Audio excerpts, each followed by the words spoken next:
Alright guys, RoKage here and welcome back to the brand new video. Here we are, Jujutsu Kaisen Phantom Parade will be the topic. On today's video it is time that I make an updated global tier list. I will do some changes as well. Definitely I will rank up certain characters because more I progress through Illusory Tower, more I see some characters are also more valuable than I initially thought. Leave a like, subscribe, your opinions in the comment section below. Mainly we're gonna update the tier list. We're gonna place Red Panda and Yellow Mechamaru. I was just double checking a few things here. Is someone else new that I forgot? No, it's okay. Let we go with the tier list.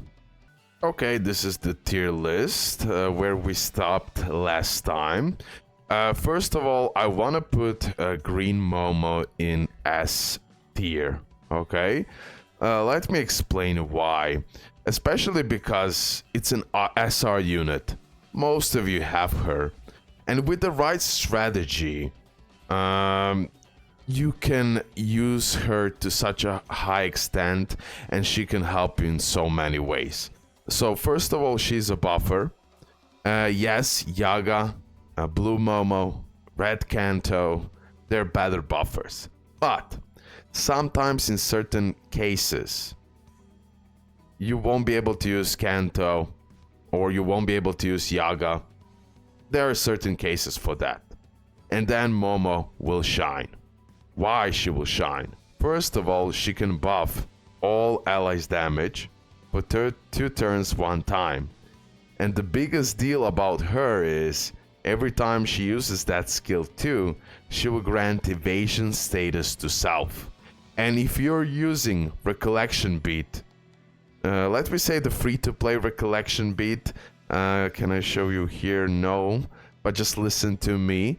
The Recollection Beat that forces opponent that you attack, that they attack Momo, okay?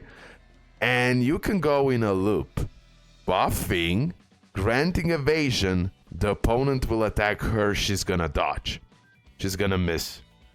And that's exceptionally broken against the one opponent, okay? So when you have like 3-4 opponents, when you're facing against 3-4 opponents, that won't be so valuable. But when you're facing only one opponent, oh my god, she's busted for that.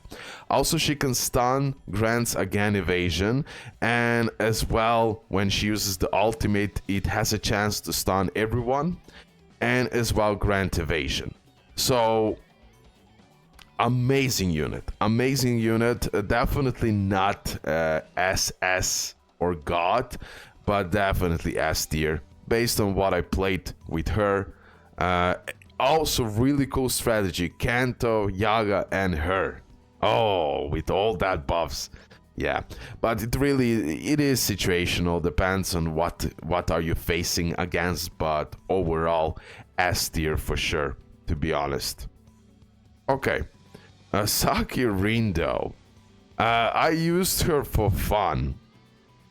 In one of the tower challenges, I used her because I needed someone who can attract the enemies, so she dies at certain moment, so another buffer can replace her. But guys. So doing the damage, okay, nothing special. Attracts all enemies attacks to self for 2 turns, only 10 curse energy. You can use this frequently. Fills own ultimate skill gauge by 100. Okay, a little bit of buffs here. Increase own damage dealt. The lower HP, the greater damage boost is. And also decrease own damage received by 10%. I still need to test her damage output with that low HP stuff. But I can tell you this. She can definitely go higher than C tier, guys, okay? A tier for sure. A tier easy. That attracting the opponents will help you tremendously. And you're gonna be able to manipulate you're gonna be able to manipulate the fight with her, and she's gonna be really helpful. Okay, Again, in my opinion, nothing too broken of a unit, but really good SR unit. And that's why I definitely believe she deserves to be in the A tier. Now, Blue Megumi.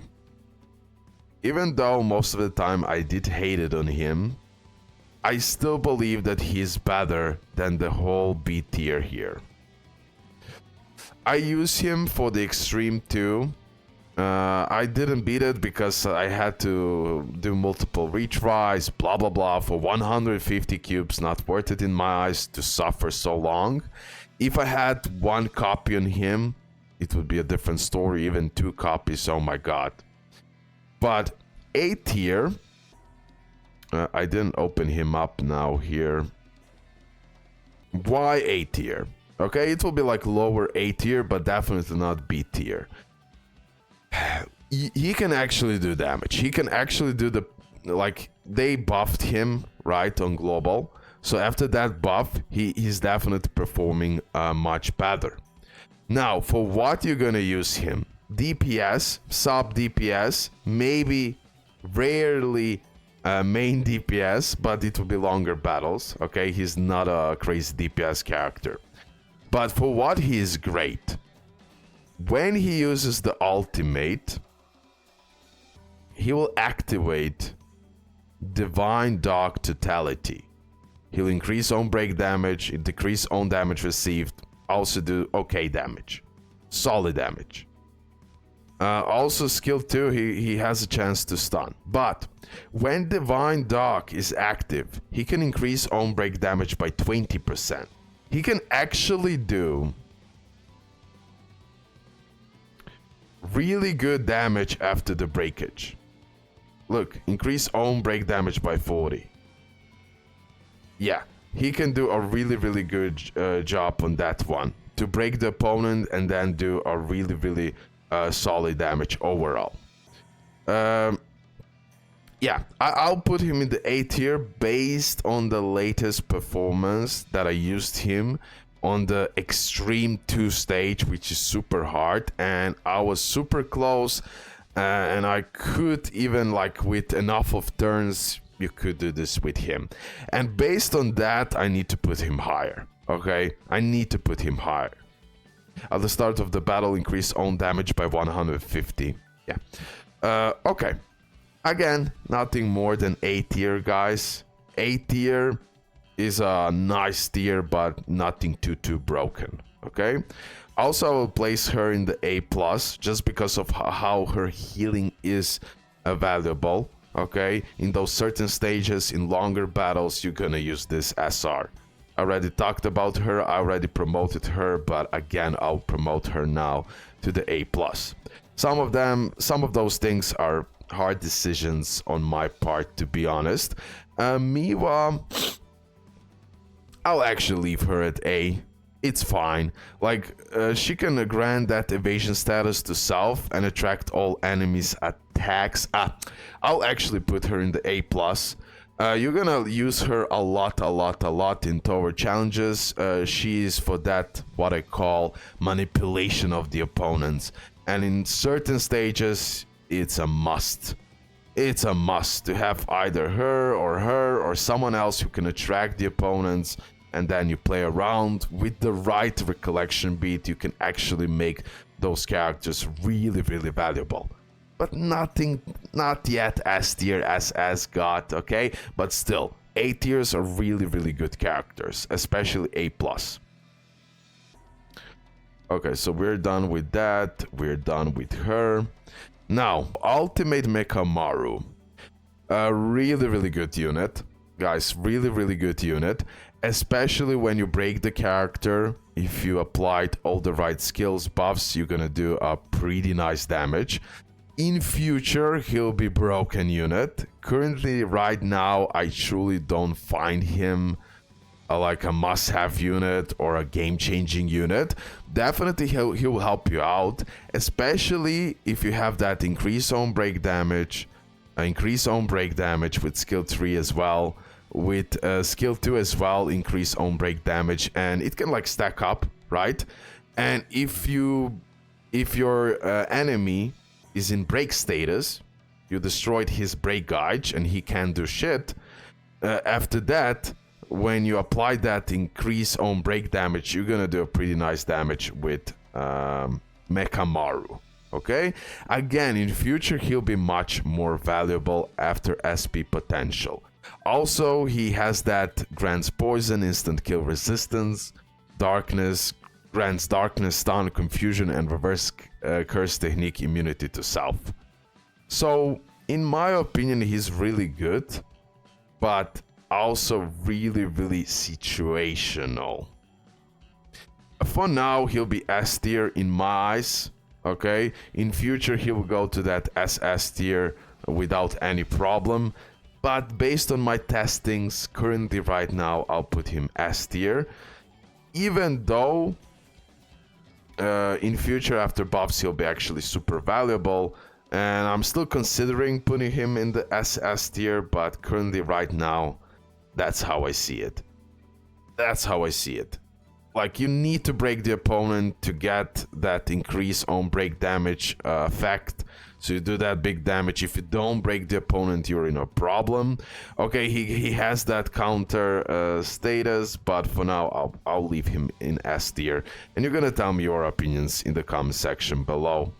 And then we have Red Panda.